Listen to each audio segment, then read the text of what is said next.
Imediat ce am terminat podcastul și interviul cu Ovidiu Tuduruță, referitor la președinții Milei și Trump, și unde, culmea, fără să știm nimic, am discutat de faptul că dolarul american și independența Federal Reserve-ului sunt esențiale.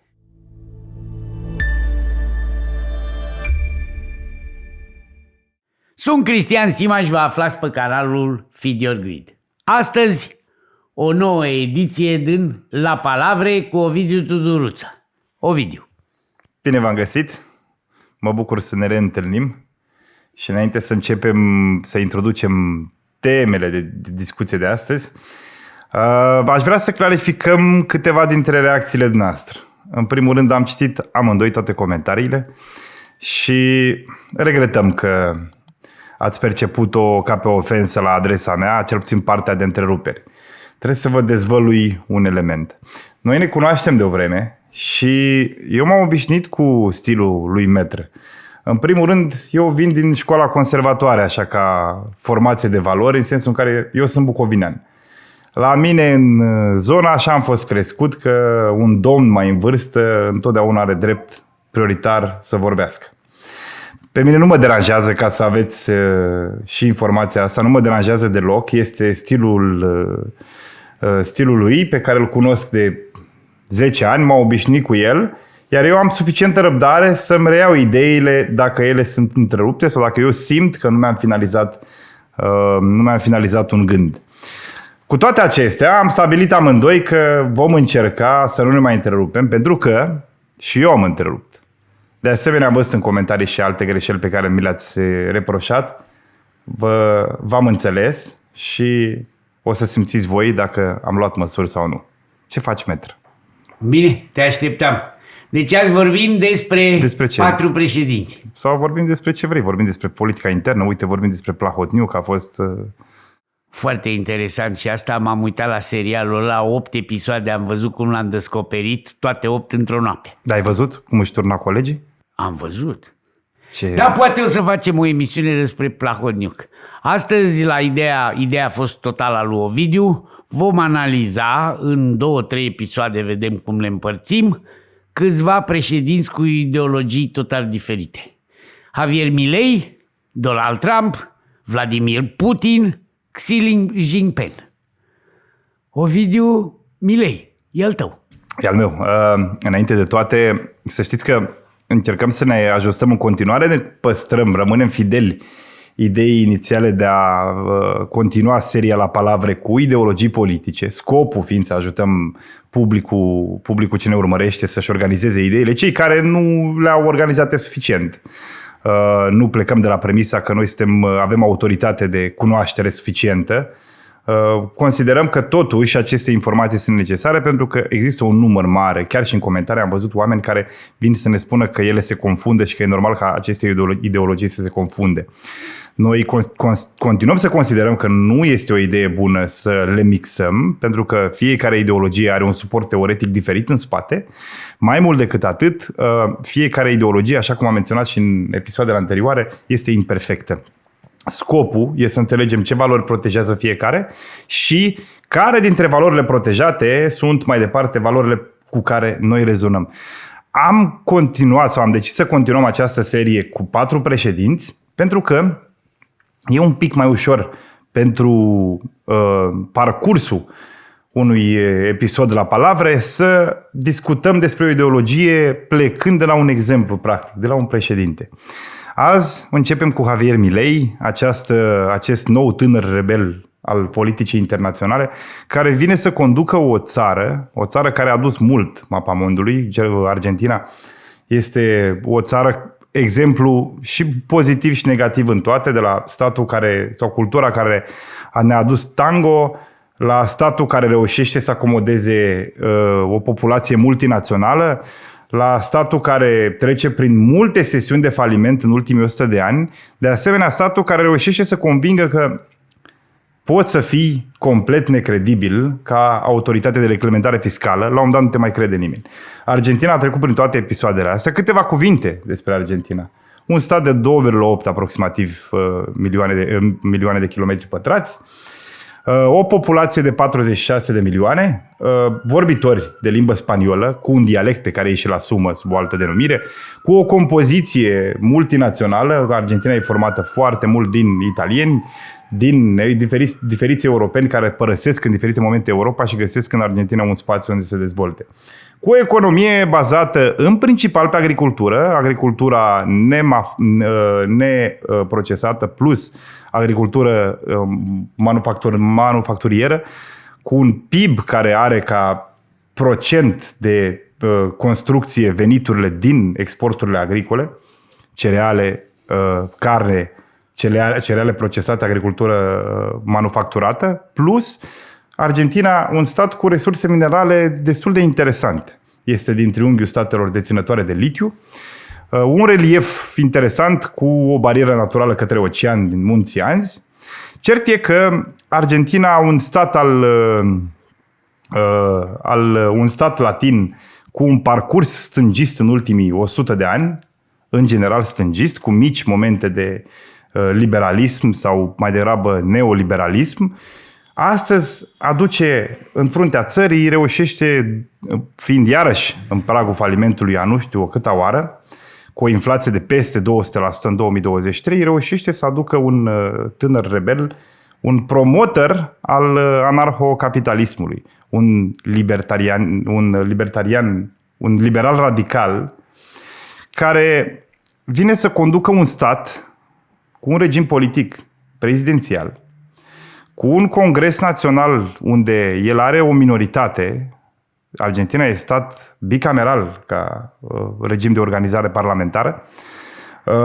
Un parlament un congres național în care Javier Milei La Libertad Avanza deține undeva un procent aproximativ pe la 10%, totuși, în condiții de putere parlamentară minoritară, reușește să-și impună o agendă liberală, o agendă prin care el vrea să reducă rolul statului, să transforme statul într-unul minimal. Un personaj carismatic, un personaj simbolic și foarte vizual ca prezență. Cei care l-ați urmărit ați văzut drujba în multe dintre momentele sale de discurs. Unii îl acuză de populism, cert e că este un om cu școală zdravănă, inspirat fiind de școala austriacă de economie, de celebru filosof economist german Friedrich von Hayek. Milei este expresia libertarianismului de astăzi. S-ar putea să vedem... Pot să fac o completare la Hayek. Te rog. Și anume, Hayek a fost idolul a doi lideri pe care mulți dintre admiratorii de azi al lui Trump și al suveraniștilor îi apreciază, Ronald Reagan și Margaret Thatcher. Dacă mă întrebați pe mine, Hayek, exact opusul lui Keynes, aduce o anumită... Și, de fapt, Hayek a fost pus în practică nu atât în Statele Unite și în Marea Britanie, cât în America de Sud. Și în America de Sud, unde a fost pus el în practic cel mai bine?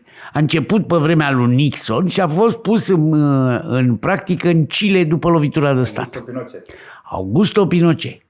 Și a dus țările din emisfera sudică la semifaliment. Pentru că Hayek avea următoarea deviză. Domne, pe care a preluat-o, știți cine? Alan Greenspan, care a stat la Federal Reserve. Continuă. Deci, Hayek este omul admirat de Margaret Thatcher și Ronald Reagan. E total opusul lui Keynes și sistemul lui a fost preluat inclusiv de Alan Greenspan. Adică, piețele se autoreglează. Dacă ai probleme pe piețe, cum avem și noi acum, cum avea și Argentina, ai inflație mare, dom'le, lasă piața liberă că piața autoreglează. Vin și niște falimente și așa mai departe. Din sistemul ăsta că totul se autoreglează s-a creat criza din 2008. Când cine a reglat criza din 2008? A reglat-o într-un mod keynesianist. cu intervenția statului. În momentul ăla, Bush Junior a trebuit și Hank Paulson, ministrul de finanțe, au trebuit să ia banii contribuabililor 750 de miliarde să salveze sistemul bancar. Deci, Milei este un adept al lui Hayek, dar va trebui să vedem care sunt deosebirile. Da, te las să continui pentru că ai început foarte bine și n-aș vrea să nu-ți termin ideea. Ca să pot să completez și eu cele menționate de dumneata, de ce Thatcher și de ce Reagan? Pentru că Thatcher este premierul Marii Britanii care reușește să dilueze puterea sindicatelor, reușește să privatizeze destul de multe industrii, iar Reagan, ca să aveți model de studiu, Reagan, cel mai libertarian dintre președinții Statelor Unite, are așa numita politică Reaganomics, care la rândul său odată creează premisele boomului tehnologic în anii 80, dar are și efecte pe care mulți le critică astăzi. Faptul că bogații au devenit și mai bogați, etc., etc. Inflația când a venit Reagan la putere în 1980, ca să înțelegeți, se ducea la 20%. Dobânzile au fost la un moment dat 15%. Paul Volcker, în mandatul lui Reagan, le-a dus la 15%. Când Reagan pleacă în 1989 și vine Bush senior, inflația e coborâtă puternic, deci sunt similitudini cu Milei. Milei deja în 2 ani de zile a dus inflația de la 200 la 40. La 40, chiar acum în mai, a fost, cred că, ultimul moment când a văzut inflația redusă. Revenind și ca să putem finaliza exemplificarea anterioară, într-adevăr, indiferent de critici, Reagan a venit să ajute economia globală și tot ce a construit el a fost finalizat încă în mandatul lui Clinton, când Statele Unite reușește să-și reducă deficitul extrem de mult. Despre Augusto Pinochet, că e interesant să știți că Augusto Pinochet a fost un dictator, dar un liberal convins. Pentru că el ia marile măsuri de privatizare, evident că Chile nu supraviețuiește acestui model, dar nu din cauza principiilor protejate de ideologie, ci mai degrabă de specificul economic și economia Chile într-un context regional și internațional. Revenind la Milei. Despre Milei nu știm ce fel de strategie are pe termen lung. Nu știm dacă această strategie va putea să funcționeze. Pentru că dacă îi analizăm principalele măsuri, 1. Principiul este statul minimal, intervenție spre zero. El și spune că politicianul este un mafiot care se hrănește cu resursele publice. Totuși, Milei, parte din măsurile propuse au fost invalidate de către Congresul Național. Mai mult decât atât, nu faptul că au fost invalidate ceea ce ne surprinde, faptul că unele au fost validate ne surprinde, pentru că el având 10%, fiind minoritar, totuși reușește ca anumite tăieri brutale să fie validate de către Congres.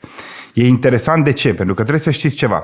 Președintele în Argentina are drept de veto, poate utiliza ca mecanism decretele de necesitate urgentă, el asta a și făcut, este terapia șocului prin decrete forțate, exact ca și la noi o ordonanță de urgență. Îl ajută Constituția? Imediat explic cum. Deci, pe de o parte, are instrumentul decretelor de necesitate pe care el îl utilizează, unele sunt validate, altele sunt invalidate, vedeți numirile la Curtea Supremă, dar mai are un argument și aici de acest argument sau cu această pârghie, el reușește să fie un navigator în politica argentiniană, reușind să convingă. Are controlul bugetului. Deci, prin ordin prezidențial, bugetul poate fi limitat, amânat, execuția poate fi amânată sine die. Ceea ce înseamnă că partidele adversare, la rândul lor, adversare fiind prin forța guvernatorilor locali, au nevoie de sprijinul președintelui. Asta e forma lui și dacă analizați, dacă luați la mână deciziile brutale de tăieri, de subvenții în transporturi, de subvenții în energie, de finanțarea investițiilor locale, de finanțarea în educație, de finanțarea universităților, deciziile de reducere a alocărilor pentru sănătate, o să vedeți că unele brutale au fost aprobate. De ce au fost aprobate? Pentru că reușește să fie un navigator pe lângă discursul exploziv, discursul care are și nuanțe populiste, reușește în spate să fie un negociator foarte bun. Mai tolerează câte un guvernator, mai dă câte un pic de putere temporară unui politician. Ce nu știm astăzi, nu știm dacă modelul argentinian pe care el îl vizualizează, un stat minimal. Scuză-mă, puterea executivă e la el? Păi asta voiam să spun, că bugetul, el controlează executivul și el are controlul bugetului. Românii trebuie să înțeleagă că președintele nostru nu are putere executivă. Și nu știu dacă e bine sau rău, dar nu are.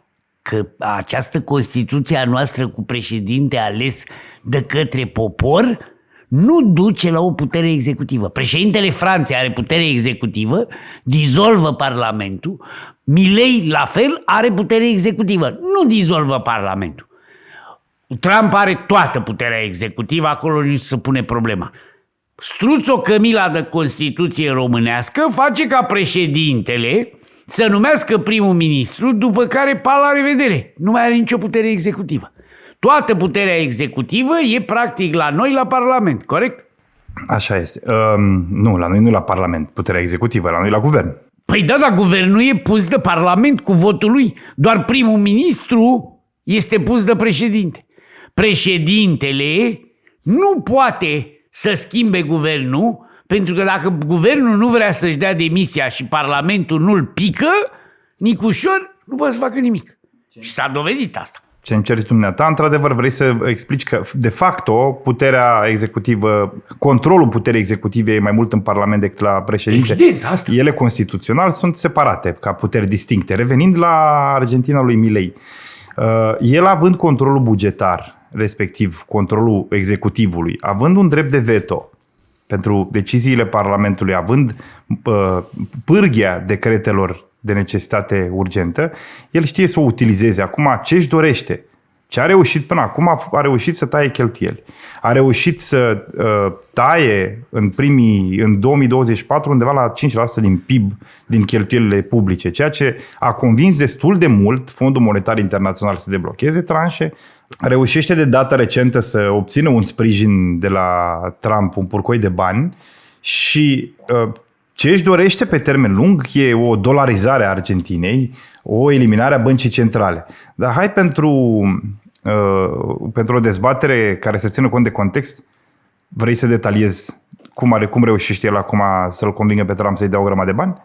Păi primul lucru, Trump, trebuie să știți că Trump este primul președinte care a început să facă investiții cu banii din buget. Investiții masive. El s-a lăudat că va face investiții masive inclusiv în criptomoneze. Nu Banca Centrală, el guvern, că el are puterea executivă și după ce bugetul este aprobat, poate să facă cam ce vrea cu el.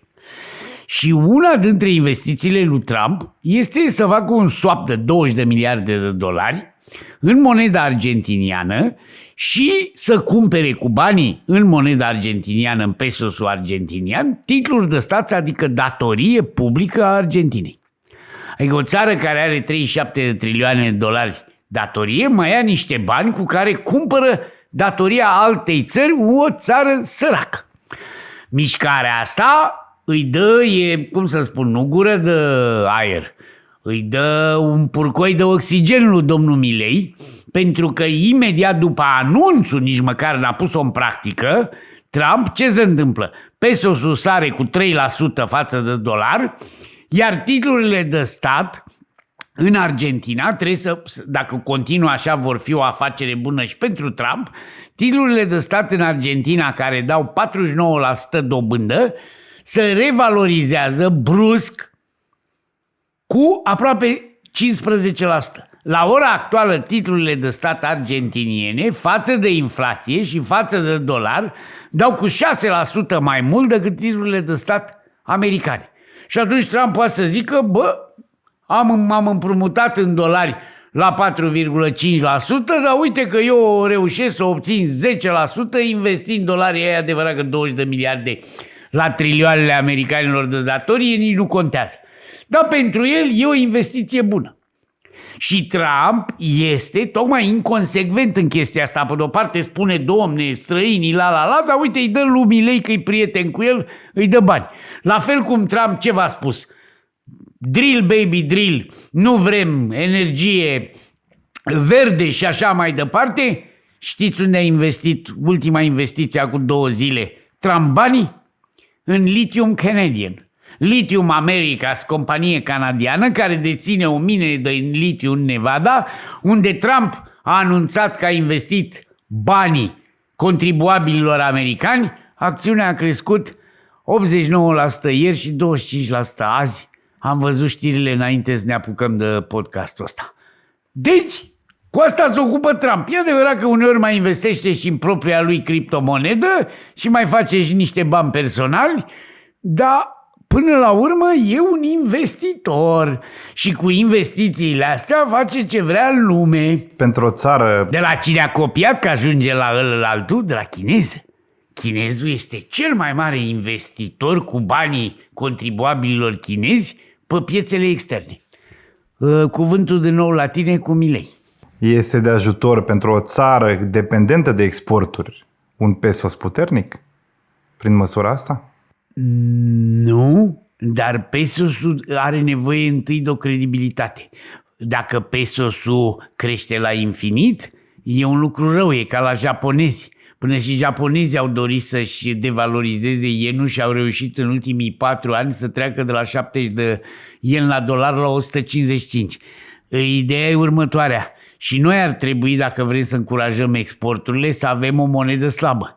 Dar să nu uităm că Trump în timpul ăsta a devalorizat de la 1 la 1 cât era în vremea lui Biden 1,02 cu euro la 1,18. Deci el a devalorizat dolarul cu 16%. Faptul că Milei revalorizează pesosul cu dolarul față de euro, pesosul pierde și el, evident nu 16% cât a pierdut dolarul, dar pierde și el 10%. E foarte important pentru că voiam să finalizez această explicație că Milei este astăzi în momentul cu Argentina în punctul în care trebuie înainte de a-și regla mecanismele interne de economie și moneda, trebuie să-și recâștige credibilitatea. Și într-adevăr ai fost de mare ajutor pentru că măsura lui Trump întărește pesos, ceea ce poate fi o problemă, dar rezolvă o altă problemă mai importantă. Pune un pic pe stabilitate, stabilizează politicile fiscale interne și finanțele țării. Și asta e foarte important pentru că de aici mai departe vom vrea să ajungem, pentru că încă nu suntem acolo, să-l vedem pe Milei ce strategie de stimulare a investițiilor naționale are deocamdată. Milei n-a făcut decât să iasă cu drujba, motorsiera, și să ne arate cum taie și să ne prezinte. De altfel, eu sunt de acord. Majoritatea dintre cele pe care le propune... Bolojan la superlativ. Așa este, e mult mai carismatic. Mult. Și cred că știe și mai multă economie decât Bolojan și tot guvernul României. E fabulos, eu l-am ascultat în câteva interviuri, este efectiv doxă. Profesor universitar, reușește să navigheze prin concepte complexe. Povestește-lor cum a ajuns el președinte. Ce făcea el înainte, că nu era vreun politician ca la noi. Nu, eu din contră, un outsider și un fost funcționar. O fire de altfel destul de singuratică, el ca profil psihologic, dar vine ca propunere în alegerile prezidențiale din 2023 într-o Argentină quasi în faliment și un stat unde întotdeauna în ultimii 60-70 de ani există o bătălie între potențial reformatori și nostalgia peronistă, pentru că de la Argentina, de la Juan Perón, care vine la putere undeva pe la mijlocul anilor 40, stă până în 55, se întoarce undeva pe la mijlocul anilor 70, dar pentru o perioadă scurtă, Argentina nu reușește să-și mai revină și a trecut prin diferite forme de reformă. A mai fost în 1991 politica de convertibilitate. Îți mai amintești ea? Da. Mai ții minte? Eram în bursă. Erai în bursă? Eram în bursă. A fost un efect pozitiv inițial, după care a fost un dezastru. Îl detaliez. Eu aș vrea să le spui oamenilor, pentru că la sfârșit trebuie să aflăm. L-am vrea pe Milei președintele României, aici e problema. Și după aia pe Trump președintele României, pe Putin, pe Xi. Și la Milei, ce să vede după 2 ani? Aici vreau să insiști. Mai ales că tu te-ai pregătit pe subiect. Deci, ăștia care lucrează în mediul privat au salarii cu 15% mai mari decât creșterea inflației și salariile în privat au crescut, ăia care lucrează pentru public, și era Argentina plină de funcționari, în afară că i-a dat afară pe jumate cu drujba, au salarii care au crescut mult mai puțin decât inflația. În valoare reală au pierdut între 15 și 20% la salarii. Deci, practic, el, prin devalorizarea care a venit oricum, chiar dacă a crescut în ultima vreme peste 103%, prin inflația care e persistentă, că e 40%, nu mai e 200%, nu s-au mai mărit salariile ca înainte, când ăia de la stat creșteau mai mult decât ăia din privat. Ci au crescut privații și nu statul.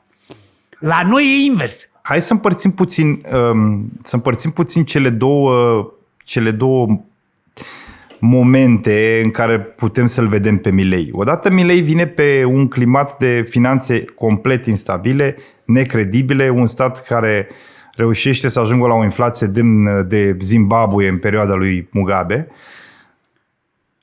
El și-a demonstrat eficiența venind cu tăieri, dar o economie puternică nu e suficient să vii să o reglezi tăind din cheltuieli.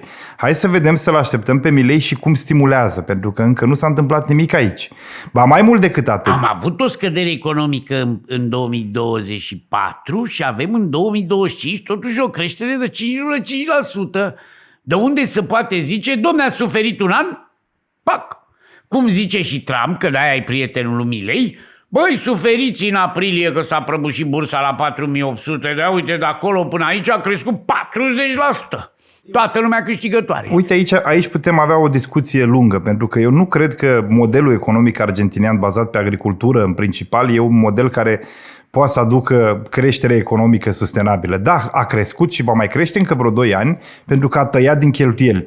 Dar despre modelul de relansare economică a lui Milei încă nu știm suficiente. Dacă îl știm ca pe un reformator, ca pe un bolojan la pătrat, care vine, taie eficient, convinge, câștigă suport popular și îl utilizează puternic ca să poată să dilueze opoziția din Parlament, reușește să aplece aceste măsuri, scade inflația, crește economia, dar deocamdată a crescut pentru că s-au redus cheltuielile. Hai să vedem dacă să-l așteptăm pe Milei și ca un model de... A scăzut și deficitul de concurent.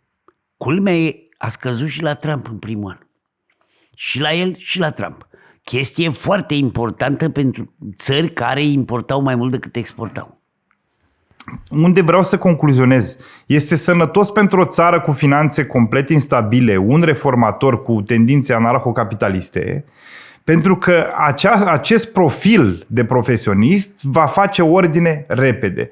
De aici mai departe va trebui să vedem dacă un libertarian radical este și soluția pentru o economie care ea la rândul ei să devină una sustenabilă. Eu aștept, pentru că, reiau, pe lângă partea carismatică a lui Milei, pe lângă nivelul de erudiție pe care îl vedem la Milei, pe mine mă câștigă. Dar eu îl înțeleg pe el în contextul finanțelor instabile ale țării. Vreau să-l văd și ca un reformator de economie. Pentru că, într-adevăr, Argentina are resurse. Vedem ce vrea să facă cu ele. Vedem ce tip de model economic propune Milei. Pentru că singurul model pe care îl vedem de la ele, că piața trebuie să regleze singură, statul să nu intervină sau să intervină cât mai puțin, creează regulile generale, pentru că, într-un final, despre asta e liberalismul. Piață liberă, concurență liberă, statul asigură cadrul juridic de desfășurare, în rest, libertate. Da, e libertate, vezi, la investițiile străine. Să vină investițiile străine până la un punct, că populismul și suveranismul se bat cap în cap cu asta. Cap în cap, pentru că și noi vrem, să vină străinii. Dar după ce vin străinii, dacă câștigă bani, să nu ia la ei acasă, să-i lase la noi. Păi stai o secundă, au venit. Au făcut bani. Tu dacă te duci și investești frumos în Marea Britanie și ai emigrat acolo de 10 ani și tu, român, ți-ai făcut un magazin, păi n-ai voie cu banii câștigați după ce ți-ai plătit taxele să-i aduci în România și în România să-ți faci casă, nu știu, ca cu turnulețe la Șimleu Silvanii? Ba da, poți. Și așa să și întâmplă. Problema e că nu ne mai convine când străinii, care nu sunt mulți români cu sume mici, vin și fac Carrefour aici și tot profitul se duce în afară. Deci aici e o chestie cu duș și întors. Și exact ce a zis Ovidiu. Ovidiu a pus punctul pe ei. Tăierile astea sunt nemaipomenite. Am văzut Biciu. Biciu funcționează și la Bolojan. Unde-i zăhărelul? Că bici fără zăhărel, pe termen lung nu funcționează. Unde-i zăhărelul la Milei? Hai, te rog. Așteptăm să-l vedem, că deocamdată nu-l cunoaștem. Deocamdată prezența lui...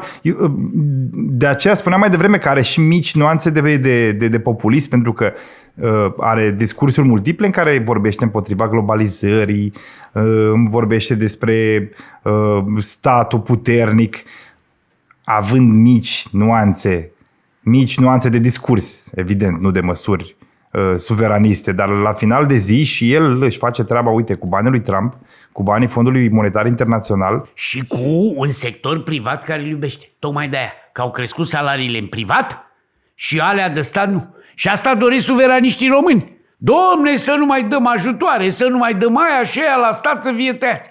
Dar vedeți că cea mai grea reformă a lui Bolojan e să taie jumate din primării, din funcționari. Dacă ar veni Bolojan acum și ar uni 10 sate, 20 de comune și ar face o singură primărie, ar ieși un scandal monumental, că acolo sunt toate pilele și relațiile.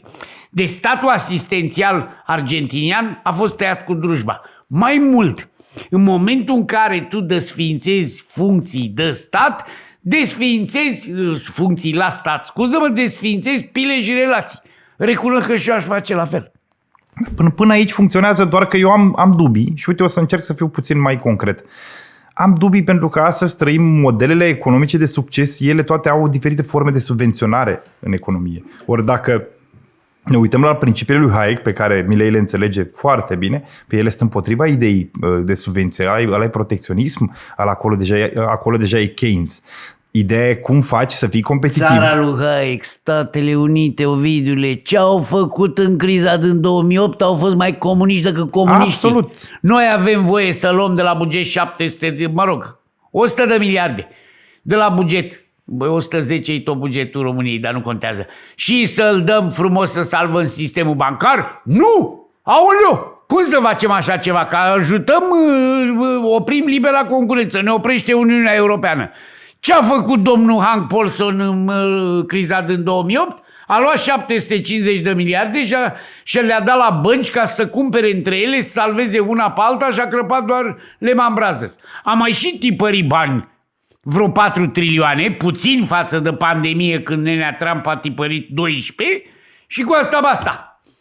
Deci, știi cum e cu asta cu socialismul și cu Hayek? Hayek până burta nu merge și sistemul se prăbușește și atunci apelăm la Keynes, intervenția statului. Și socialismul până când se termină banii pe care au făcut ăia din vreme, ăia care l-au îmbrățișat pe Hayek. Eu revin la, uite, îți propun un model de explorat. Ai o economie globală puternică, piețe cum ar fi China, Statele Unite, Europa de Vest, companii care beneficiază de o multitudine de forme de subvenționare, capital mutat în Statele Unite din fondurile private de pensii către companii, către bursă, startup-uri finanțate de fonduri de investiții care la rândul lor adună iarăși banii altor fonduri. Cum reușește o Argentina liberalizată, cu stat minimal în economie, stat care nu finanțează, nu subvenționează în vreun fel actorii economici, să supraviețuiască într-o competiție cu companii care beneficiază de foarte mult. Vrei răspuns direct? Da, te rog.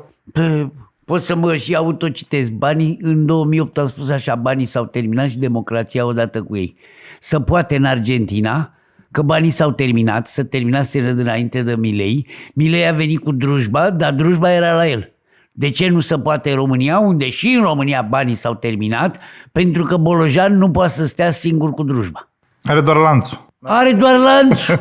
Corect, bravo, e poanta secolului Bolojan. Are doar lanțul drujbei. Așa e. Dar reiau întrebarea. Cum va putea fi o Argentina competitivă fără subvenții? Când noi trăim într-o eră în care toată economia funcțională e subvenționată. Milei are o idee, nu știu dacă o va pune în practică. Vrea să aducă argentinieni acasă plătindu-i foarte scump. Plătindu-i scump am citit o chestie în care primesc un incentiv la impozite, că a tăiat mult impozite, companiile străine care aduc argentinieni din Statele Unite, că e plin de ei, au emigrat și la dictatura Perón și la Evita, că au mai venit și nevasta lui Perón și a făcut matrapas lăcuri pe acolo. La toți, la dictatura Personaj generalilor. de film, de altfel. Păi toți sunt personaje de film acolo. Da. Noi avem personaje de film, nu uitați, Argentina s-a apucat să facă război, am uitat de războiul din insulele Malvine, Falkland. 1982, da. Bravo, când s-a apucat să lupte cu Madame Thatcher și Madame Thatcher le-a tras-o în 2 săptămâni de nu s-au văzut. Da, de ce au făcut ei război? La ce le trebuiau insulele alea? Simplu, n-aveau bani și au zis hai să arătăm că puternici suntem. Cam ce face Putin cu Ucraina, că ajungem și la Putin. Aveau și un context, pentru că ei, până în 82, după Isabel Perón, vine la putere un moment negru al Argentinei, Jorge Videla, junta militară. Păi asta e, dar cine s-a dus în Malvine? Nu s-a dus peroniștii, s-a dus Videla. Atunci se ternă când Videla pierde pe Malvin Islands războiul și din momentul ăla se consideră că Argentina intră într-un proces de democratizare, care tot vine perioada Kirchner, care durează destul de mult. Înainte de Kirchner sunt anii 91 cu convertibilitatea. În 99-2000 avem celebrul faliment declarat. Cred că sunt 16 falimente ale titlurilor de stat argentiniene. Asta apropo de titlurile de stat românești, grecești și așa mai departe. Acum mai depinde foarte mult și la cum... greci au căzut, că totuși s-au plătit, a fost haircut jumate din titlurile grecești în 2011, au fost plătite titlurile de stat. Deci dacă ai băgat la statul grecesc cu 20% dobândă $100, ai luat ani de zile 20%, la sfârșit ți-au dat $10 din 20. La Argentina nu s-a mai dat nimic, de nu știu câte ori. E adevărat și numărul de momente de faliment e important și cum determin falimentul, că ei într-adevăr odată la 10 ani au tot reușit să intre, dar ce e important pentru publicul ce ne urmărește, Argentina înainte de primul război mondial era printre cele mai puternice economii din Cea lume. mai bogată. Din lume. Un stat... Ia povestește-le cât de bogată era Argentina și de ce tone de italieni au plecat, inclusiv în perioada lui Mussolini. Tone de nemți au plecat în Argentina. E adevărat că au plecat naziștii și s-au ascuns în Argentina. Că tot din Argentina l-au adus pe Eichmann. Corect? Evreii l-au răpit pe Eichmann, criminalul de la Auschwitz, și l-au judecat și condamnat la moarte în Israel din Argentina. Dar în afară de naziști au plecat lume din Europa să facă bani și să ia pământ, că era mult pământ gratis în toată Patagonia aia, pe care nu știau să-l gestioneze. Și cum Argentina, dintr-o țară atât de bogată, până în anii 50, când era motorul economiei mondiale, boom-ul economic din America și din Franța era mai mic decât creșterea economică a Argentinei. De ce am ajuns aici? Pentru că Argentina vine și adoptă un stat social, începe să îngrașe cheltuielile publice cu politici sociale de asistență de toate tipurile și momentul de apogeu al socialismului, al stângismului în Argentina vine pe la mijlocul anilor 40. Dar deja Argentina a început acest parcurs de stângism undeva după primul război mondial. De-aia perioada în care Argentina era cel mai bogat stat din lume se cam termină în primul război mondial. După primul în interbelic erau puternici și erau încă puternici în 1950 când era Perón la putere. Aveau o economie care creștea spectaculos. Aici te contrazic, până în 50 au avut creștere economică, una din cele mai importante creșteri economice. Ok. Dar, brusc, tot Perón o duce în cap. Ce altceva ne detaliez, pentru că singurele măsuri pe care eu le cunosc sunt politicile de stânga. Păi politicile de stânga au și dus-o. Că să nu uitați un lucru, așa ocupată de străini cum era și Venezuela, era un Eldorado. avea petrolul ăla, veneau străinii și deși petrolul era ieftin, era un Eldorado. În momentul în care a venit Chavez și în Venezuela și a naționalizat tot și a zis gestionez eu resursele, un fel de Georgescu, a dus-o în cap. Și inflația în Venezuela acum nu e 200%, e 2000%. Corect? Deci ideea care e, morți de foame, maximul e că n-au benzină. Țara care are în America de Sud petrol la nivel de Arabia Saudită ar avea să exporte 100 de ani petrol în toată omenirea fără nicio problemă și îi morți de foame. De menționat că modalitatea de rafinare a petrolului din Venezuela e un pic mai complexă pentru că e de un alt tip Păi da, au viscozitate. venit și ceilalți, corect? Petrolul ăla nu-i la fel de light crude ca în Golf. De nevâscos, să zicem. E mai viscos, hai să-l definim Dar așa. nici a lui Putin nu e, că nici a lui Putin rafinăria Petromedia pe care am dat-o la Cazmunai-Gaz rafinează petrol din ăsta viscos. Dar Patriciu nu s-a dus să ia din Venezuela, a luat greșit de la Arabia Saudită și după aia a vândut tancul petrolier, că știu afacerea când a greșit calitatea petrolului. După aia și-a luat specialiști și a văzut să nu mai greșească. Dar ideea e alta. Deci, în momentul în care ești bogat și îți merge bine, dacă începi să dai în dreapta și în stânga și să faci chestii sociale, nu vei face decât să duci, să limitezi dorința oamenilor de a munci, libera concurență, meritocrația și așa mai departe. Un pic de moderație. Îți dau un exemplu. Norvegia are resurse imense de petrol, dar petrolul, taxele și impozitele sunt foarte scumpe. De ce? Pentru că acolo banii se duc în fondul suveran și știi când beneficiază norvegianul de petrolul lui? La pensie. Când el are pensie mai mare decât salariu. Aici e problema.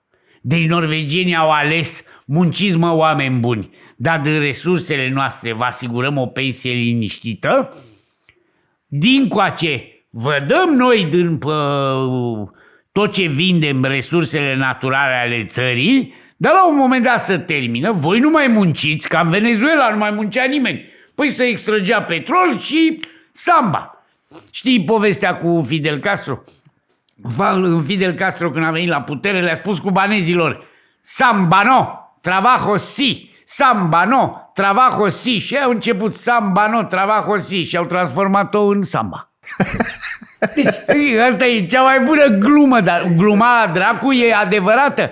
Adică Che Guevara și cu Fidel Castro când urlau de nebuni în 59 atunci de Revelion când au pus mâna pe putere și strigau samba no, trabajo si. Că la americani erau doar jocuri de noroc, cazinouri, samba. Și s-au apucat, dar ăia s-au apucat să cânte samba no, trabajo si și au început să danseze, s-a transformat în paranghelie. Revenind, nu vreau să înțelegeți că noi nu susținem, de fapt eu sigur, și aș intui să spun că și dumneata, noi nu susținem că atunci când sunt rezultate, ele nu trebuie distribuite și prin politici sociale, dar susținem amândoi cu siguranță moderația. Argentina reușește de la un boom economic, reușește să toace tot ce acumulează într-un ritm amețitor, după care intră într-o spirală de faliment, revenire, politici sociale, iar faliment, iar un pic de revenire, iar politici sociale agresive și în continuare, chiar și în 2023, deși Peron și toți cei care au fost descendenți au bușit țara, în continuare Argentina e împărțită între o parte din populație care vrea un stat social gras, cu multe subvenții, cu multe tipuri de ajutoare, cu bani la primari, la baroni, la cum mai știm modelele, știm în alte economii, și o parte din populație care oferă un suport popular puternic lui Milei pentru măsuri de tăiere. În felul ăsta îl încheiem pe Milei. Îl așteptăm să-i vedem măsurile de intervenție. Cred că Patagonia va deveni un epicentru de investiții. E considerat un Eldorado al proiectelor. Și ce am eu pe bucket list și ți-am povestit? Ce? Să mergem, luăm avionul la Buenos Aires, de acolo în Patagonia și din Patagonia îmi doresc să închiriez un pick-up de ăla și fără drumuri să trec canalul Beagle, să ajung până la Capul Horn, în Chile și în Argentina și să mă uit la pinguini și să fac drumul ăsta care mi se pare de bucket list. Dacă facem o incursiune, un intermezzo prin Mendoza, mă bag însoțitor pentru că pe mine mă fascinează Argentina pentru vin, eu fiind pasionat de vin. Eu sper să fiu eu însoțitorul tău, nu invers. Că altfel n-ai ști unde. De acord, da. Dar să știi că dacă ajungem în Mendoza, eu m-am specializat mult în ultimii 2 ani pe vinurile argentiniene. Cred că o să pot să fiu un ghid bun. Mi-ai adus și un cadou superb.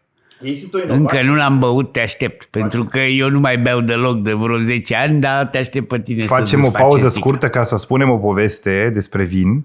Argentina până în anii 80, nu mă pregătisem să o menționez, dar e perfect în context. Argentina până în anii 80 nu era cunoscută pentru vin. Era un stat unde via era utilizată pentru vinurile de masă, soiuri hibride, pe care le avem și noi astăzi. Cei care sunteți consumatori de vin știți căpșurică, streșinică, depinde cum o numiți, acel vin hibrid care populează curțile oamenilor prin toată România. La fel era și Argentina.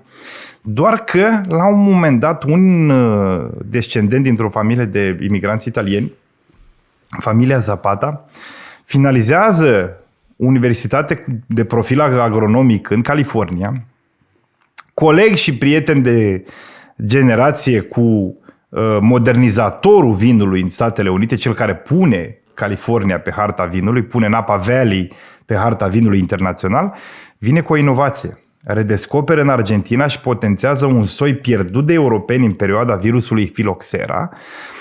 Europa pierde un soi important, Malbec, un soi de proveniență sud-vestul Franței. El îl redescoperă, un soi moale de altfel. Un soi moale din care nu reușește să construiască vinuri mari, în schimb vine cu o inovație. Crește altitudinea la care cultivă soiul. Ce se întâmplă? Se întâmplă un fenomen destul de simplu. Cu cât îl cultivi mai sus, cu atât planta nu mai are sau protecția naturală de ultraviolete este tot mai slabă și planta, din dorința de a se proteja, îngroașă pielița strugurelui. Și în felul ăsta el descoperă o biodinamică în evoluția strugurelui care îl ajută mai departe în vinificație să construiască printre cele mai frumoase vinuri. Și o să închei, vă povestesc o etichetă. Malbecul argentinian pe care mi l-ai dat mie. Exact, vă povestesc o etichetă. Da. Exact, acum 2 ani. Vă povestesc o etichetă care reprezintă unul dintre vinurile de vârf astăzi în Argentina. Se numește Gran Argentino, Catena Zapata Gran Argentino. Vi-l recomand pe cel din 2017 cel mai mult. Are o etichetă care ilustrează toată povestea prin care am încercat să vă trec eu. Pe etichetă sunt 4 figurine. O avem pe Eleonor de Aquitania, care este considerat personajul lider al Franței, care atestă, descoperă soiul de struguri. În a doua figură avem avem europeanul care cară mlădițele, vlăstarii de soi în Argentina și îl cultivă acolo. În a treia figură avem virusul Phylloxera portretizat, care distruge Malbecul în Europa, iar în ultima figură avem descendentul Cramei Zapata și cumva eticheta spune așa: Eleonora de Aquitania te-a descoperit, noi, imigranții din a doua figurină, te-am transportat cum am putut și noi pe vapoare în Argentina, virusul te-a ucis în Europa, iar noi am reușit să-ți dăm valoare ducându-te sus în rai acolo unde ți-e locul. Adică au reușit Catena Zapata să cultive Malbec la 2000 și de metri, l-a dus sus în rai și acolo la 2000 și de metri își îngroașă pielița strugurile și de acolo iese un vin fabulos. Și în felul ăsta l-am încheiat pe Javier Milei. Trece la corespondentul lui în cealaltă parte a Americii, în America de Nord, Donald Trump. Un prieten de-al lui, de altfel, un prieten de-al lui. Foarte bun prieten. Deși se deosebesc radical. Cultura economică a lui Milei este mult peste bruma de cultură economică a lui Donald Trump. Dar și aparatul pe care l-are Trump în spate e mult peste ce are Milei. Hai să vedem ce este. Economia lui Trump este extraordinară. Trump vine într-un moment de boom economic și boom-ul care nu ține de acum, ține de la criza din 2008 și a tot continuat. Trecem la prietenul dumitale, Donald Trump. Și te te întreb în ce ideologie totuși îl încadrezi. Chiar dacă n-ai toate cunoștințele, a trecut prea puțin din mandatul al doilea al său. Trump este și libertarian și conservator. E puternic conservator, că asta i-a adus mandatul, dar e și libertarian. Trump e ciudat, e foarte ciudat. E greu de încadrat într-o chestie fixă. Cred că nici el nu se încadrează. El nu se încadrează nicăieri pentru că el poate să schimbe ideile total. Dar este omul care vrea să monetizeze orice. Să monetizeze nu numai pentru el, că pentru el deja 2 miliarde a câștigat de când a venit președinte, n-a câștigat în toată viața lui 2 miliarde net, cât a câștigat acum și le-a declarat și la fisc, acum își poate permite să le declare la fisc. Dar ideea e următoare. Trump vine cu un lucru foarte bun și spune, domne, americanul a plătit taxe, a plătit ajutoare, americanul inovează, americanul face de toate și drept urmare îi tai și taxele. El în 2017 când a venit a tăiat masiv taxele. Numai că efectul tăierilor de taxe la Donald Trump se duce la marile companii. Dacă astăzi putem spune că Jeff Bezos n-a plătit $1 taxe ani de zile, e și meritul lui Trump. Și atunci oamenii care au fost obișnuiți să nu plătească taxe și care, culmea, erau toți de stânga, îi votau pe democrați, au trecut de nevoie în tabăra lui Trump. Hai să întreb ceva.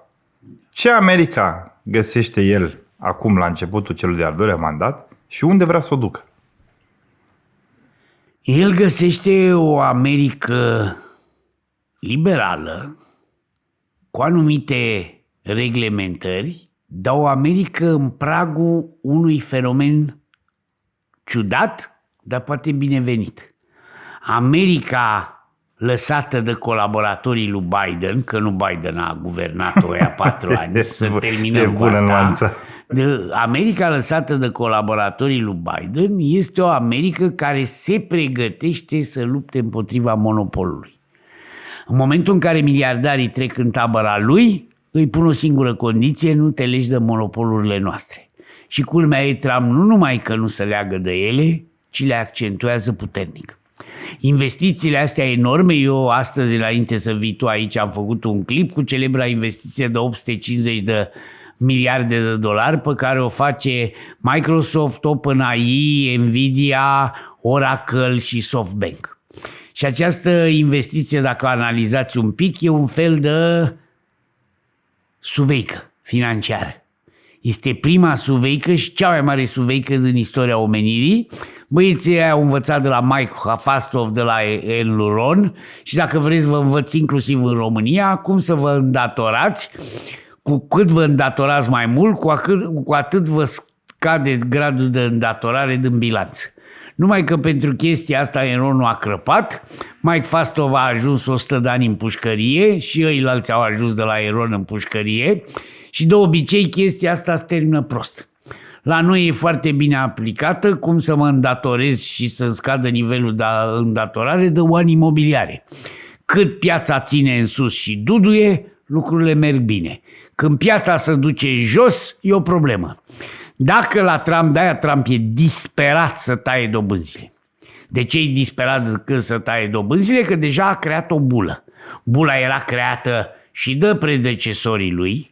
Bula s-a creat și s-a dezvoltat enorm în perioada Obama și Trump a venit cu o chestie destul de bună. Mai ales chestia din industria farmaceutică. Marea problemă a Statelor Unite nu e nici măcar taxe, impozite și așa mai departe, sunt asigurările de sănătate.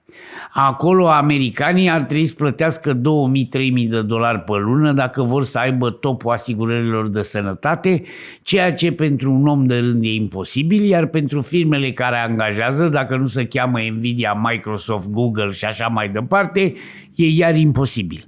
Și când te gândești că în Elveția eu plătesc cea mai scumpă asigurare de sănătate, 560 de franci pe lună și cu aia pot să mă duc să mă tratez inclusiv în America, spui problema de ce unul care plătește plătește 2000 în America, nu poate. Simplu. Pentru că pachetelul ăla, și ăsta aviz românilor, pachetelul ăla de insulină cu 4 stilouri de insulină pe care îl iau în România costă 200 de lei, în Elveția costă 200 de franci și în America 2000 de dolari. Aici e problema. Problema e adausurile comerciale pe care i-au făcut pe unii să îmbogățească, inclusiv Pfizer, și nu vaccinul de la COVID l-a făcut pe Pfizer să îmbogățească, ci tot sistemul ăsta de medicamente și de asigurări de sănătate, unde firmele de medicamente poate să facă ceva ce a făcut o firmă celebră, în care exista un singur medicament și a mărit prețul de 10.000 de ori. Unde vrea să ducă America? America, el vrea să o ducă la o hegemonie mondială, exact acolo unde a vrut să o ducă Nero. Dar până la urmă Nero a dus Imperiul Roman în cap. Și cred că finalul la Trump... La foc, efectiv. Da. Deci cred că finalul lui Trump va fi că va fi președintele care la sfârșitul mandatului va avea cea mai mică popularitate, mai mică decât Bush junior în 2008, care avea sub 10%, dar viitorul președinte al Statelor Unite după mandatul lui Trump va fi J.D. Vance și cred că îl vom regreta pe Trump peste 4 ani în mandatul lui Vance. Eu nu cred. Nu cred că va ajunge J.D. Vance, pentru că eu am un pic altfel de opinie. Mă uit la la Rubio. Are o putere fabuloasă, e primul secretar de stat care întrunește 2 ministere imense și văd că odată cu plecarea lui Elon Musk, cu momentul când e fugărit Elon Musk în administrația de la Casa Albă, văd și pe un J.D. Vance tot mai izolat. Deci eu cred că Trump încet face toate mișcările să se desprindă de Big Tech. Politica americană, că tot vorbeam de Plahoniuc la început, a început să depindă foarte mult de bani. Și a devenit de bani. Cred că marea problemă în Statele Unite este modul de finanțare al campaniilor electorale, SPAC-urile. Și SPAC-urile astea, Sam Altman cu SPAC-ul lui tocmai a cumpărat niște firme care produc reactoare nucleare. Adică s-a ajuns, înainte era foarte bine. Dom'le, poți să donezi, hai să lăsăm să doneze $1.000.000. Eu, Elon Musk, pot să donez la partide, la toate partidele, cum vreau eu, $1.000.000. Dacă să poată să ajungă campaniile astea electorale la nivel de miliarde, Obama este primul candidat care a cheltuit în campanie mai mult de $1 miliard, iar Hillary, Kamala și cu Trump au bătut recordul ăsta de nenumărate ori, deci s-au sărit de 3 miliarde cheltuite în campanie electorală, ceea ce e enorm. De ce? Cu SPAC-ul. Deci SPAC-ul ăsta vine de la PAC. PAC-ul e ce? Un fel de societate non-profit unde vine toată lumea și pompează bani, multinaționalele pompează bani și aceste societăți non-profit nu dau banii lui Trump, nu-i dau banii lui Kamala, nu-i dau banii lui Rubio, dar poate să plătească publicitate în numele lor, poate să plătească spoturi, televiziuni și așa mai departe și s-a ajuns ca multinaționalele să controleze 95% din banii cheltuiți în campanie. Și când campania sare de miliard, nu vă minunați că și datoria publică sare de trilioane și că există companii care valorează, cum e Nvidia acum, cât produce Germania într-un an de zile, 4,4 trilioane. Și cred că aici discrepanțele sunt enorme. Trump adoră discrepanțele astea, adoră. Publicul american și votanții lui nu înțeleg că marea problemă nu sunt migranții, ci discrepanțele. Trebuie să înțelegeți un lucru. Când Teddy Roosevelt a venit în 1900 și a spart monopolul oțelului al lui Carnegie, monopolul bancar al lui J.P. Morgan și mai ales monopolul petrolier al lui Rockefeller, a înțeles că monopolurile nu creează decât bogăție pentru un număr redus de persoane și nu mai permit dezvoltarea concurențială și meritocrația care au fost motorul american. meritocrația în ziua de astăzi e desființată de celebra viză H1B pe care acum companiile plătesc $100.000 sau tu plătești $1.000.000 și poți să vii în America. Nu mai poți să te duci să dai doctoratul în America cu câteva $100 pentru că universitatea te invită. Harvardul e dușmanul lui Trump și banii pe care îi primea Trump de la Harvardul de la administrație. Și pe cât face bine Trump în domeniul asigurărilor de sănătate și al industriei farmaceutice, pe atât face rău în ceea ce se numește educație. Iar America trebuie să înțelegem că n-a fost altceva decât o colecție de inteligență din alte țări și așa s-a dezvoltat. Vin chinezii și dau viza prin echivalent și eu aș vrea să Chinezii segmentăm. nu mai poate să meargă. Acum un chinez deștept nu poate fi angajat de Google decât dacă Google plătește. Nu, vin ei și dau o viză similară tocmai ca să atragă inteligență. Eu vreau să segmentăm puțin răspunsurile. Da, dar vezi, tu te-ai duce să studiezi în America sau în China? Dacă Harvardul mâine s-ar muta în China, te duce în China sau în America? Este o chestiune, nu vorbim de mine, vorbim despre tendințe generale. Nu știm peste 10 ani ce vor vrea tineri. Poate va fi cool să mergi în China. De văzut, dar hai să revenim puțin la unde vrea să ducă America. Eu am învățat un lucru. Țările care se vor dezvolta în viitor sunt țările unde doresc să vină emigranții inteligenți. Și până una alta, emigranții inteligenți se duc ori la MBA-uri în Singapore, ori în Japonia. Nu se mai duc de mult, mai ales că și japonezii au făcut greșeli mari cu atragerea inteligenței, s-au oprit și sunt foarte protecționiști. Trump a învățat multe de la japonezi, iar acum japonezii preiau de la Trump. Iar Uniunea Europeană, Marea Britanie a fost și va rămâne mult timp atracția inteligențelor, iar America a fost cea care a atras cele mai multe pentru că în inteligențe America era după cool. al doilea. În America a fost și încă e cool, dar tendința nu mai e aceeași. Revenind, hai să segmentăm puțin răspunsurile și eu o să spun 3 întrebări, iar te rog în răspuns să-ți fac o provocare din 3 componente și o să te rog să nuanțezi pe fiecare explicație în dreptul fiecărui tip de provocare. Americii îi vine puterea din controlul rutelor maritime. Unde sunt ele astăzi? Ce se întâmplă urmarea politicilor lui Trump cu bazele militare maritime globale? 2. America are... Răspund la prima? Da, hai să o organizăm așa atunci. Răspunde la... Deci rutele maritime dominate de Trump se vor pierde foarte repede cu politica lui Xi, că ajunge și la Xi, de centură și drum, Belt and Road. Și cu Belt and Road-ul lui Xi, Xi va pune mâna, deja a pus mâna pe strâmtoarea de la Tiram, are control cât de cât, și a făcut bază în Djibouti și are control la intrarea în Marea Roșie și va avea control cam peste tot. Are portul, să nu uităm că unul din cele mai mari porturi din Mediterana, Pireu, este 80% în mâna chinezilor.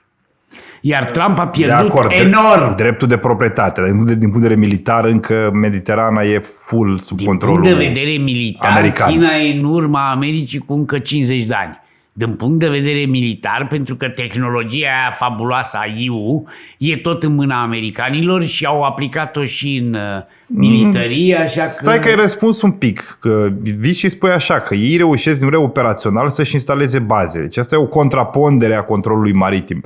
Deci nu pot concura încă militar, dar dacă din punct de vedere operațional reușești să construiești baze maritime, din start devii o contrapondere controlului rutelor maritime ale americanilor. Uite că insulele noi care se dezvoltă apar și unde chinezii. Dar ce facem cu Asia de Sud-Est? Pe acolo e problema, că chinezii domină tot acolo și pun mâna și Trump nu percutează.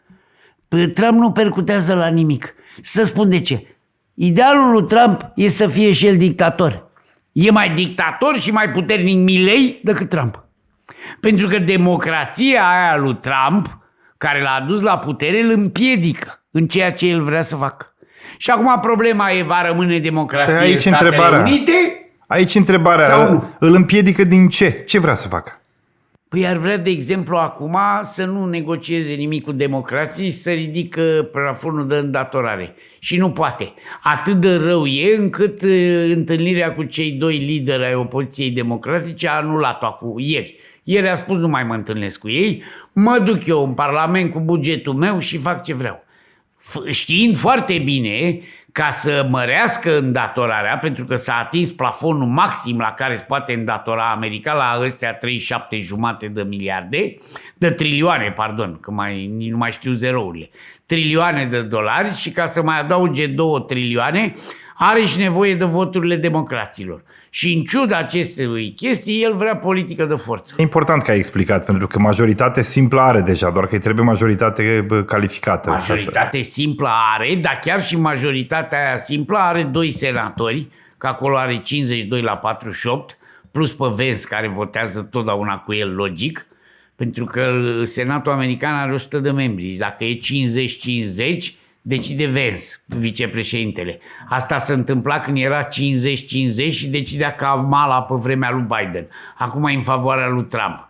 Ce crezi tu? La anul, pe vremea asta, când vom avea alegerile de la jumatea mandatului, va păstra Trump, acolo va fi adevărul, va păstra Trump majoritatea și în Cameră și în Senat sau va pierde? În teorie o va pierde, dar în practică uite ce se întâmplă cu media americană, că între timp câte puțin reușește să o controleze și mă tem că modelul... Da, a reușit să o controleze, l-a alungat pe Kimmel, dar a venit Disney cu riscul de a fi pedepsită Trump și Trump a și spus Disney vor fi pedepsiți și Disney, care are bani în ABC, aseară Jimmy Kimmel s-a reîntors. E adevărat, s-a reîntors cu o declarație. N-am vrut eu să anchetez asupra asasinării lui Kirk. Fără să spună că de fapt tot scandalul a plecat, că el a asociat, a zis mare minune dacă MAGA nu cumva are vreun amestec aici.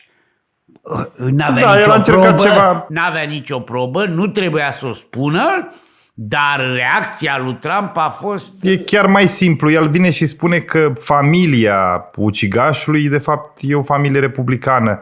Prin extens o poate fi asociat ca un atac la ideea că de fapt MAGA a orchestrat, dar n-a spus el asta. Ideea e că rău a fost început și... Dar teoria conspirației și a apărut faptul că ăla nu e împușcat în față și că glonțul intră în spate și iese în față da. Și de aici până americanii nu au ajuns pe lună. Am înțeles ce ai explicat cu bazele militare maritime. Răspundem la următoarea întrebare. O altă esență a puterii Statelor Unite vine din forța dolarului și din faptul că, din punct de vedere al tranzacțiilor, planeta e dependentă de dolar, pentru că majoritar ele se întâmplă în dolari. Să înțelegem, e dependentă de dolar, vine din forța dolarului, dar nu din valoarea dolarului. Adică nu uitați că America a fost la fel de puternică când un euro era $1,70, cum a fost la fel de puternică când un dolar era €1,20. Cred că e prima dată când cineva explică această nuanță. Deci să ne înțelegem bine. Faptul că prețul la toate mărfurile e stabilit în dolari. Și aici, ca să înțelegeți, Xi cu Brazilia, cu BRICS-ul, cu Putin pot hotărâ de mâine ca tot petrolul să se vândă în yuan sau în ruble. Nu asta e problema. Problema e că și în ziua de azi românii pot să cumpere petrolul în lei. Problema e alta. Trebuie să înțelegeți cum funcționează aceste transferuri și cumpărări de petrol în lume. La Chicago se hotărăște prețul pe futures, adică prețul viitor la petrol și la petrolul din Arabia Saudită, ceea ce vedeți voi, crude oil price. La Londra se hotărăște prețul la Brent oil price. Brentul este petrolul ăla cel mai bun, cel mai fabulos, de-aia și scump și ușor de prelucrat în Marea Nordului. Crudul este celălalt petrol. Petrolul rusesc, ăla plin de sulf, și petrolul ăla din Venezuela nu sunt listate la nicio bursă. Ele depind cu niște procente, adică fiind mai ieftine, față de petrolul listat la Londra și la Chicago. Acum, dacă eu vin român să cumpăr un tank petrolier pentru Petromedia sau pentru nu știu ce rafinărie de la Petrobrazi, mă duc la arabi și arabii zic, îți dau prețul în funcție de prețul de închidere din ziua în care eu îți livrez marfa FOB Constanța, adică în port la Constanța, pentru europeni FOB Rotterdam, și atunci când pleacă tancul petrolier, nu știu cât face, dar când ajunge la Constanța, tu îmi plătești prețul petrolului în dolari de la Chicago, minus discountul de la, spus totdeauna e cu minus, nu e cu plus niciodată, $3 mai puțin, deci dacă e $63 pe baril la Chicago, tu îmi dai $60, dar îi poți da în orice monedă. E o prostie cine vă spune că trebuie să-i dea dolari. Nu, poate să-i dea în orice monedă. Numai că se schimbă și prețul e negociat în dolari. Ca tu să înlocuiești schimburile comerciale ale petrolului din dolari în ruble, trebuie să ai o piață futures, o bursă, unde toți producătorii și importatorii și exportatorii de petrol să se întâlnească și aia nu se poate face nici la Riyadh, nici la bursa din Dubai, nici la bursa la Putin, nici la bursa la Shanghai. De ce? Pentru că lumea nu crede în acele piețe financiare. Credibilitatea o dă bursa americană. Bursa americană are volume de tranzacționare pe zi cât toate celelalte piețe financiare împreună mulțit cu 2. Pentru că acolo se joacă trilioane și aici se joacă maxim 100 de miliarde ca la Londra sau și ajungem la o concluzie. Este atât de nerealistă ideea confruntării dolarului prin desprinderea BRICS. Aici Trump îi ajută pe BRICS. De ce îi ajută? Care e problema numărul 1 al lui Trump? Independența băncii federale, a rezervei federale americane. Dacă e ceva unde chiar Trump riscă la greu, este să se amestece în independența Federal Reserve-ului. Dolarul rămâne moneda importantă de schimb pentru că dolarul e considerat moneda unde politicul nu se poate implica.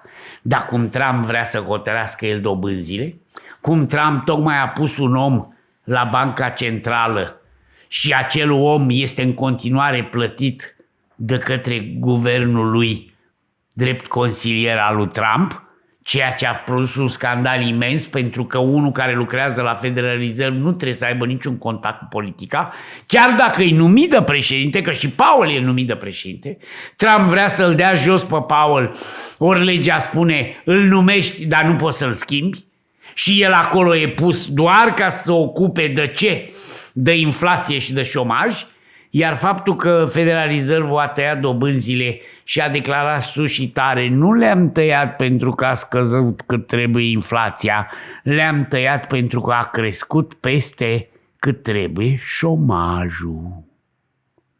Și dacă șomajul nu crește, că Trump ar vrea dobânzi joase, inflația nu-l interesează deloc și șomajul mic.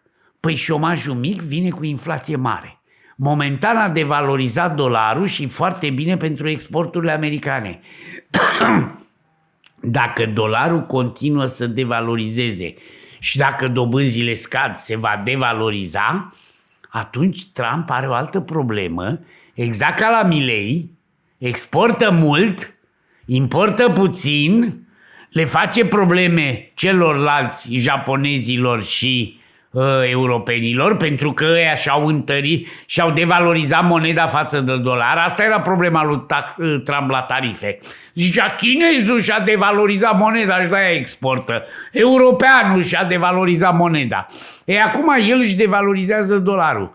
Dacă poate să-l controleze, să devalorizeze la 1,20 cu euro, să rămână acolo, e bine. Dacă se duce la 1,40 iar, e rău.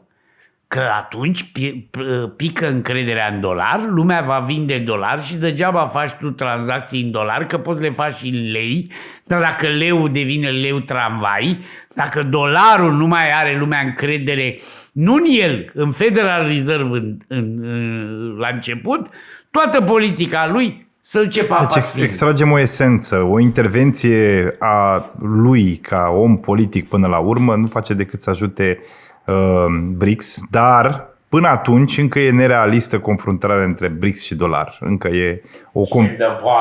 foarte.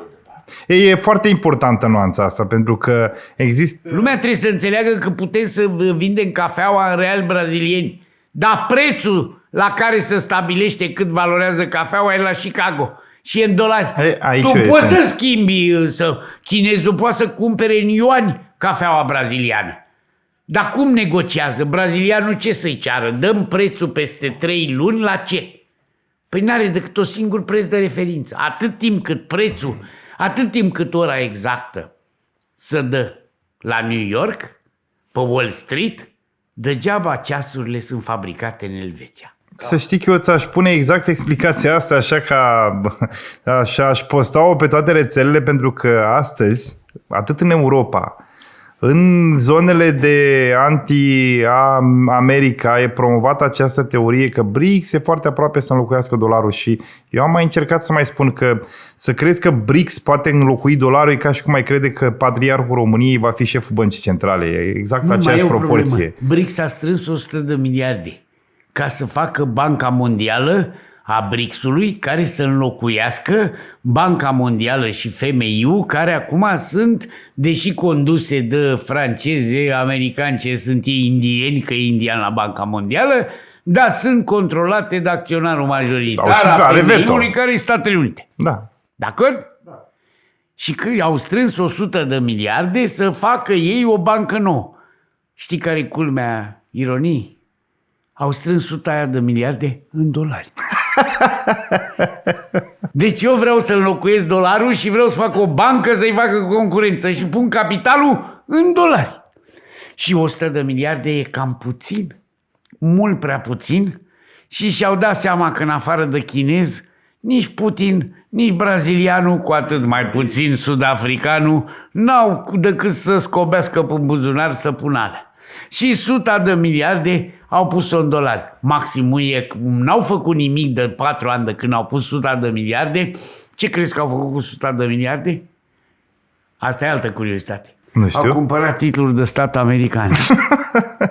Dar mai mult, cine e cel mai mare datornic al Americii? Adică... Cel către care are cea mai mare datorie. Da, chinezul. Chinezul și japonezul au cumpărat, chinezul la un moment dat avea 3,5 trilioane. Japonia are 1,2, cam așa. Așa, acum chinezul nu mai are decât tot 1,2, dar înainte chinezul avea 3,5 trilioane de dolari cumpărate titluri de stat americane. Și Isărescu are o mare parte din banii rezervei noastre naționale în titluri de stat americane. Și chinezul, Xi, pe vremea lui Trump în pandemie, a zis: aoleo, aveți grijă ce faceți cu datoria asta, crește spectaculos, tipăriți bani. Și zice: nu vă gândiți că ar trebui să ne întrebați pe noi, că noi suntem creditorii voștri cei mai mari? Și a intervenit Buffett și a zis: bă, chinezilor, zice, vreți banii înapoi, vă e frică că nu vi luați? Trimiteți vapoarele la New York să vă luați banii înapoi. Dar nu uitați, ne-ați împrumutat în moneda noastră. Până vin vapoarele, vă tipărim orice fel de datorii. Frumos, frumos. Așa. Hai să-ți mai pun 2 întrebări despre Trump. Ce fel de societate internă crezi că lasă Trump? Autocratică, xenofobă, puternic xenofobă. Deci vor trece mulți ani ca America să vândă de xenofobism. O țară care a reușit într-un moment tot de criză să voteze un afroamerican a devenit astăzi poate cea mai xenofobă țară din lume. Și dacă America avea statuia libertății la interne, libertate, egalitate, fraternitate, deviza Revoluției franceze adoptată și consacrată mult mai mult pe malurile Potomacului, râul care trece până Washington, decât pe malurile Senei, cred că ura dintre clase, discrepanța asta, ura din cadrul societății americane își va spune cuvântul nu acum, ci peste 8-9 ani, 10 ani. Adică aici e problema mare. Americanii totdeauna, chiar și în perioada în care erau mai rasiști decât sunt astăzi, s-au considerat totdeauna mândri că sunt americani.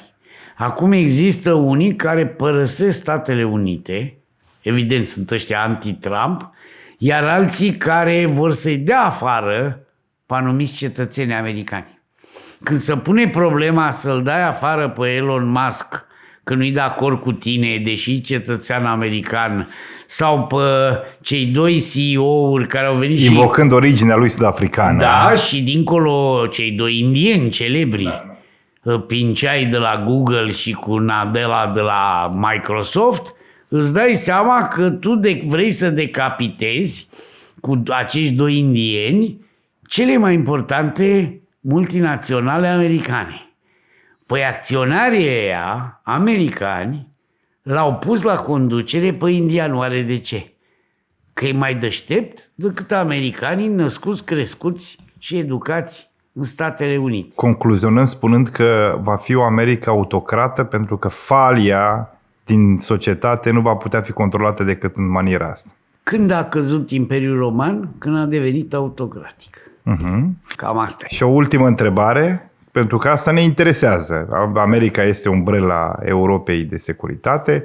America militară încă este imposibil de înlocuit, așa numita securitate strategică invocată de Macron. E un obiectiv frumos de menționat în discursul, dar imposibil. E departe. E departe. Care va fi relația Americii cu Europa, cu o Americă lăsată de Trump?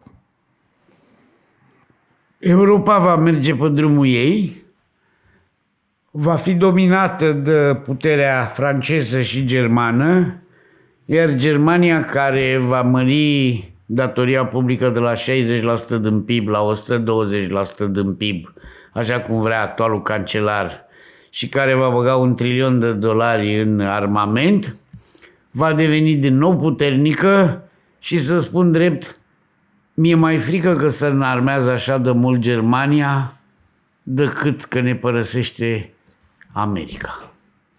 Asta e problema mea. Niciodată nu mi-a plăcut nici când s-a înarmat Rusia, dar Rusia nu e înarmată, e doar nebună, dar nici când s-a înarmat Germania, că ea o face temeinic, puternic. Germania n-are arma nucleară, o va avea, și în vreo 4-5 ani vom vedea o Germanie mult mai vehementă decât aia de azi. Mulțumesc, Metră, pentru sesiunea dintre Milei și Putin. Sper că nu ne-am întrerupt. Eu zic că nu. Vom vedea ce spun ceilalți. Indiferent, eu am o rugăminte către publicul urmăritor. Vreau neapărat, vă rog tare mult, spuneți-ne în comentarii dacă vreți să continuăm cu o paralelă între Putin și Xi. Pentru că acolo știm că sunt teme mai actualizate, știm că sunt teme pe care le stăpâniți mai bine, ne-am pregătit puțin altfel și avem de gând să... Știm că iubiți și pe Putin și pe Xi. Și vrem să vi explicăm dintr-un pe care nu vi l-a expus nimeni. Mulțumim! Și așteptăm comentariile voastre și, așa cum ați văzut, nu doar că le citim, chiar ținem cont de ele. Pentru că, până la urmă, canalul ăsta, fără public, e doar un monolog în fața oglinzii. Și nici Ovidiu, nici eu la 60 de ani, nu vrem să ne autoexprimăm în blind. Sau să ne exprimăm în blind. Uite, ca să fie o glumă pentru invitatul nostru. Mulțumim! Mulțumim! Pe data viitoare! Imediat ce am terminat podcastul și interviul cu Ovidiu Tuduruță, referitor la președinții Milei și Trump, și unde, culmea, fără să știm nimic, am discutat de faptul că dolarul american și independența Federal Reserve-ului sunt esențiale și că BRICS-ul nu are momentan nicio șansă să înlocuiască dolarul american. Dar poate să aibă o șansă dacă reușește domnul Trump să-l distrugă. Și cum poate să distrugă dolarul și credibilitatea rezervei federale? Încercând să o influențeze politic. În timp ce eu cu Ovidiu Tuduruță vorbeam despre faptul că BRICS-ul momentan nu are șanse să înlocuiască dolarul, dar ar putea să-l aibă dacă domnul Trump atentează la independența Fedului, joi, în timpul podcastului meu de ieri, toți foștii președinți în viața ai Federal Reserve-ului, precum și mai mulți foști secretari ai trezoreriei și consilieri economici ai Casei Albe, au cerut Curții Supreme să-l împiedice pe Donald Trump să o demită pe Liza Cook în timp ce procesul ei continuă. Semnatarii au afirmat într-un memoriu juridic independența rezervei federale în limitele autorității conferite de Congres pentru atingerea obiectivelor stabilite de Congres, care sunt obiectivele lui Fed, inflația și șomajul. Este o caracteristică esențială a sistemului nostru monetar național. Trebuie să înțelegeți că Banca Centrală a Statelor Unite, Federal Reserve, nu este de stat, ca în România, ca în Banca Centrală Europeană, deci ca BNR-ul. Are acționariat băncile. Și mai mult de 40% sunt acționari privați. E adevărat, numirile președintelui Federal Reserve vin de la președinte. Dar președintele, după ce l-a numit pe domnul Powell, că tot Trump l-a numit acum 8 ani pe domnul Powell, nu mai are dreptul să se amestece în ceea ce face domnul Powell. Domnul Powell trebuie să concentreze asupra inflației și a șomajului. El trebuie să asigure o creștere a prețurilor limitată, nici sub 2%, nici peste 2%, dovadă că cu targetul e la 2%, deși inflația a fost, slavă Domnului, acum 2 ani s-a dus până la 8%, și un șomaj sub control. Cum șomajul a crescut în ultima vreme, Rezerva Federală a tăiat dobânzile. Dacă inflația crește, Rezerva Federală ridică dobânzile. Această politică monetară independentă, nu ca la BNR, nu ca Banca Centrală Europeană, și care e independentă total de politică, a făcut ca dolarul american și Rezerva Federală să prezinte cea mai mare credibilitate în piața financiară mondială. Ce mai spun semnatarii? Permițând demiterea guvernatoarei Liza Cook, cât timp contestația este în desfășurare, ar pune în pericol această independență și ar eroda încrederea publicului în Fed. Asta se arată în memoriu. Semnatarii memoriului includ foști președinți în viață ai Rezervei Federale, Alan Greenspan, numit de Reagan, cel mai longeviv președinte al Rezervei Federale, Ben Bernanke, omul care a trecut peste criza din 2008, Janet Yellen, foști secretari ai trezoreriei, Robert Rubin, Larry Summers. Larry Summers a fost și decanul, rectorul Universității Harvard, universitate care acum, cu Abe Graeber, este în mare război cu Trump, care i-a tăiat toate subvențiile de la stat. Câte universitățile astea sunt private și statul american, deși s-a creat pe universitățile mari americane de renume mondial, nu mai vrea să le dea bani pentru că educația nu mai contează. S-ar putea peste 20 de ani să-și dea seama și americanii ce înseamnă să nu te ocupi de educație.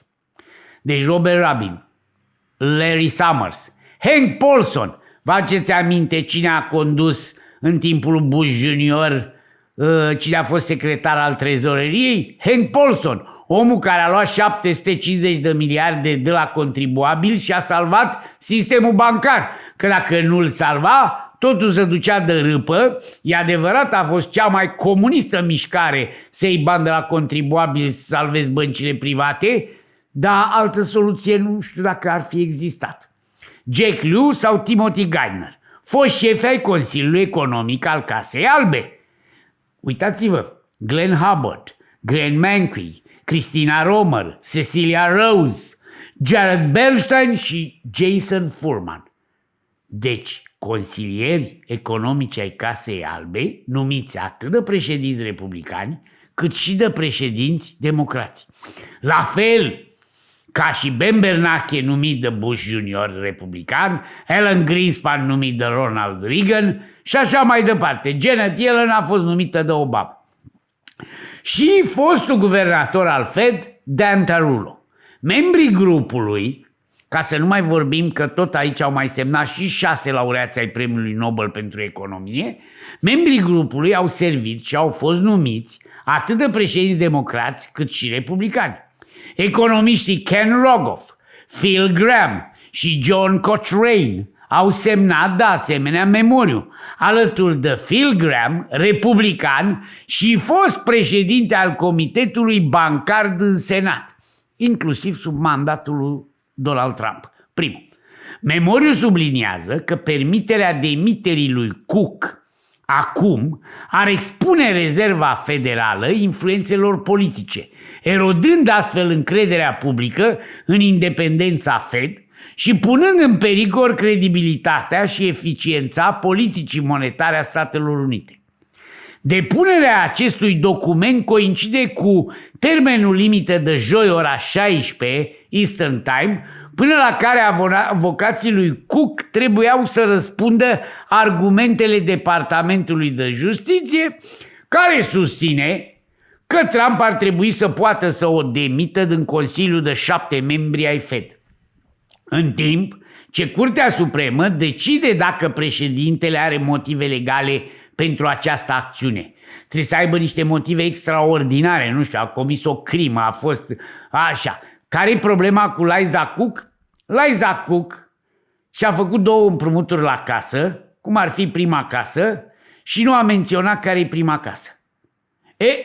Din toate matrapazlăcurile pe care le-au făcut președinții americani, inclusiv Trump și administrațiile lor, ăsta era problema cea mai mare. De fapt, Trump vrea să o scoată pe Liza Cook, care e contra tăierilor drastice de dobânzi, și să pună încă unul, cum l-a pus pe Myron 4 luni la interimar, care a venit și a votat 6 tăieri de dobânzi, deși până la sfârșitul anului mai erau doar 3 ședințe Fed.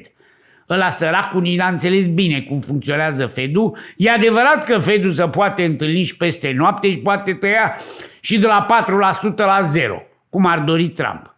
Dar unde s-ar duce inflația în America dacă dobânzile ar scădea brusc? Asta ar trebui să o spună economiștii, nu președintele Americii, iar decizia asta trebuie să rămână până la urmă independentă politic în mâna Consiliului de Administrație al Federal Reserve, celebru FOMC, unde votează 12 inși, dar doar 7 votează împreună cu Powell, 8 votează mereu, ceilalți 4 sunt schimbați din an în an. Trump a declarat pe 25 august că o demite pe Cook din cauza acuzațiilor că ar fi comis fraudă ipotecară în legătură cu cererile depuse pentru 2 proprietăți rezidențiale pe care le deține. Cook neagă orice faptă ilegală. Cook l-a dat în judecată pe Trump la Tribunalul Districtual din Washington DC, cerând unui judecător să blocheze demiterea sa. Și a avut câștig de cauză. Pe 9 septembrie, acel judecător i-a interzis lui Trump să o demită pe Cook până la finalizarea procesului. Nu uitați, Trump este și condamnat în mai multe procese. Condamnat cu sentință definitivă. Beneficiază de imunitate, dar el are procese în care e condamnat definitiv. Ulterior, un complet de 3 judecători al Curții de Apel Federale din Washington DC, printr-o decizie împărțită, a menținut această hotărâre. Acum Trump a cerut Curții Supreme, unde 6 membri sunt numiți de republicani și 3 de către democrați și unde în ultima vreme a avut câștig de cauză, că a ajuns, se pare, Curtea Supremă la fel de dependentă politic ca și celebra Curte Constituțională de la noi, care știți ce a făcut? A anulat alegerile aiurea în tramvai. Deci Trump a cerut apoi Curții Supreme să anuleze aceste decizii și să-i permită să o demită. Cât tam-tam pentru a schimba pe cineva din Consiliul de Administrație de la Federal Reserve și a-l determina pe Powell, că a vrut să-l schimbe și pe Powell și a înțeles că e imposibil până nu-i scade mandatul în 2026 să-l demită, chiar dacă el l-a pus, pentru că aici nu funcționează pe mentalitatea aia românească, eu te-am făcut, eu te omor. Nu funcționează și nu-i datorezi celui care te numește într-o poziție publică nimic. Tu trebuie să-ți faci cu demnitate și corectitudine sarcina pentru care ai fost pus acolo. Asta aviz celor care sunt numiți în România, că eu, toți ăia numiți politici, n-am văzut niciunul să se revolte. Poate ori mai fi fost, dar îmi scapă mie.